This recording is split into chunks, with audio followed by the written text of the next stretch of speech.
আজি মানে ভকত থকা আমাৰ 2 দিনে হ'ল আৰু আজি আমি দুটা ওলালো অলপ বজাৰলৈ বুলি বজাৰখিনি বাৰু কি কৰিব গৈ আছো বা কিহৰ কাৰণে আমি বজাৰ কৰিব গৈ আছো আপোনালোকে ভিডিঅ'টো শেষ হ'লে চাব তেতিয়াহে গম পাব মই বনালো পায়স লগতে অকমান মিঠা আগবঢ়ালো মামা ভাগিন দুটাই মিলি একদম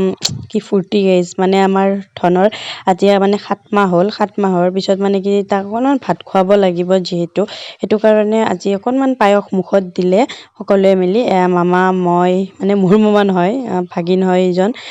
মামা হয় তাৰ আৰু মই ভিনদেউ সকলোৱে মিলি মানে আমি তাক পায়স অকণমান মুখত দিলোঁ যিহেতু 7 মাহ পিছত ল'ৰা ছোৱালীক বোলে ভাত খুৱাব লাগে আৰু আপোনালোকে বাৰু মোৰ ভিডিঅ'বিলাক চাই কেনেকুৱা পাইছে কমেণ্ট কৰি জনাব আৰু যোনে যোনে মোৰ চেনেলটোত নতুনকৈ আহিছে মোৰ চেনেলটো ছাবস্ক্ৰাইব কৰি থৈ যাব নাপাহৰিব আৰু আজিলৈ বাৰু আহিছোঁ কাইলৈ আকৌ এটা নতুন ভিডিঅ' লৈ আপোনালোকৰ মাজত আগবাঢ়িম আৰু আমাৰ বাৰু ডাঙৰ ধনুকটো দেখা পাইছে আগতে আমি ভিডিঅ'ত দেখাইছিলোঁ যদি দেখা নাই মই নেক্সট ভিডিঅ'ত দেখাই দিম বাৰু।